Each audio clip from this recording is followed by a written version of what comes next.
focused on a couple of things here that I have found after I've been at Coveo for quarter of a year now, not that long, but I've been working with them for most of 2016 since the GSA announcement, and this is my kind of short list of things that I think Coveo brings to the equation that get us beyond what we could do with the GSA. So I'm going to take you through just a very quick kind of 5-step story arc here that I think these features are good examples of things that you could do, should do, should expect of your search engine well, we're almost getting on 2017. I keep saying 2016, but you know what I mean.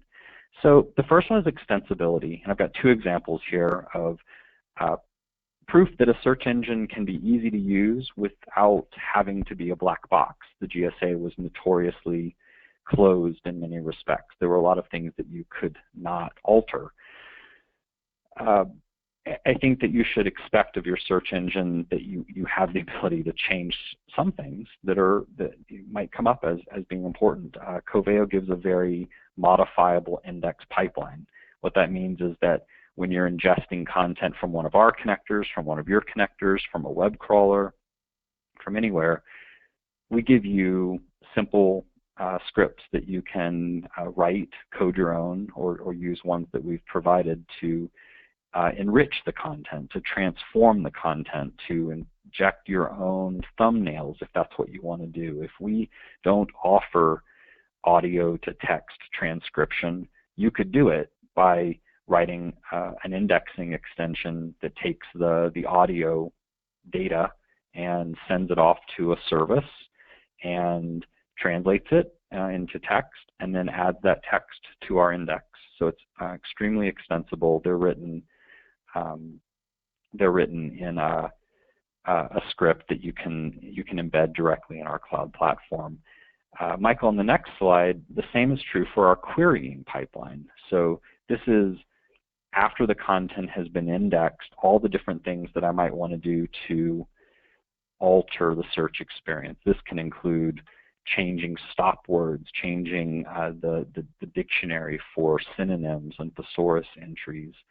The biasing adjustments can be very contextual and conditional, so I can kind of, as needed and where appropriate, I can alter the ranking in certain contexts. So I can say if a user is coming from a certain audience or is on a certain page, maybe I need to change the weight a little bit higher or lower.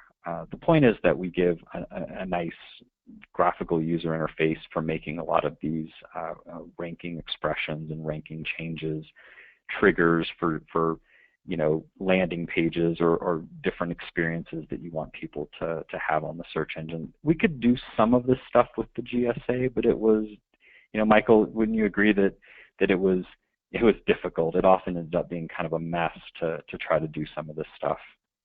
Yeah, I mean, you're buying the general purpose flower, and if you want to do something outside of it, you pay the price.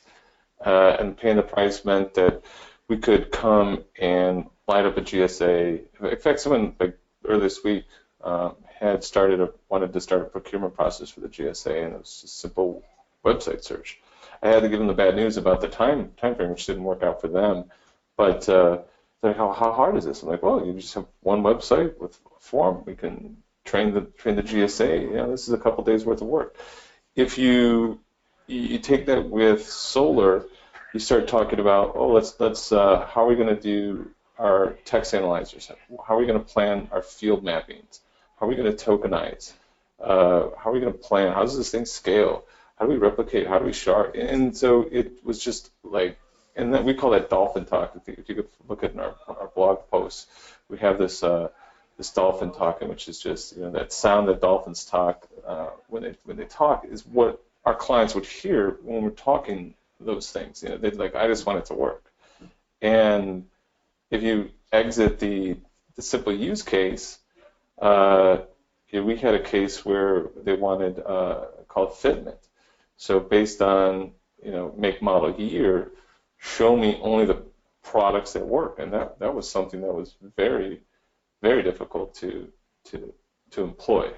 Not only on GSA but in solar as well. So yeah, if you got outside the use case, people would just end up in a world of pain because you can't do anything, or you're doing it after the response.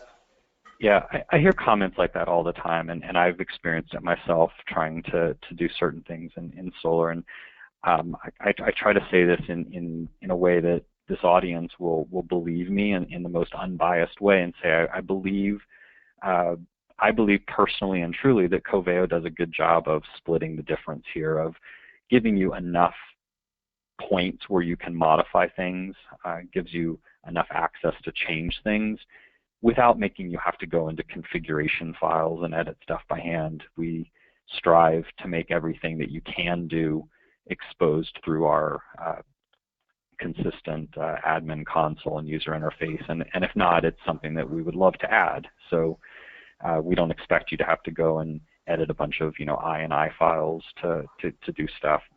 Yet I still feel like we give a good trade-off and let you do these kind of advanced modifications.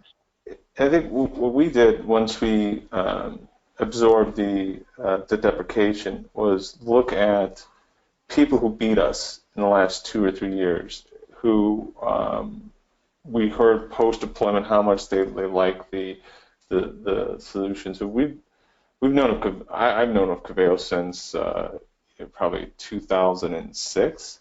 When it was back then SharePoint. The free edition of SharePoint Search was like an IIS plugin, and it didn't have any search.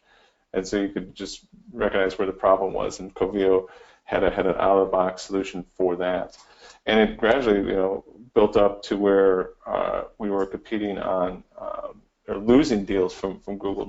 So people would buy a GSA, and it's I've got this search maturity matrix based, and GSA is usually on the bottom. So someone who doesn't have search, they get a GSA, and then once they educate themselves, they don't like the GSA because it's limited. So they don't know anything about search, then they learn something about search, they figure out that the GSA can't be extended to what they want, and that always affected our renewal rates.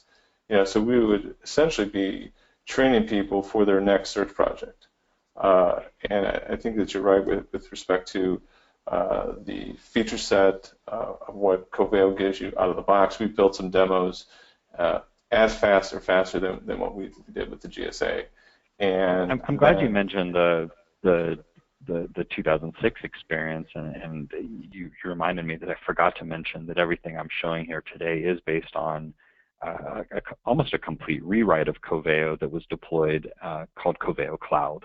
This is a cloud-based search engine now that has some roots in the search index that's been out there for 10 plus years, but most of the features that I'm showing you now are new for the cloud edition, and things like the analytics that I'll show next.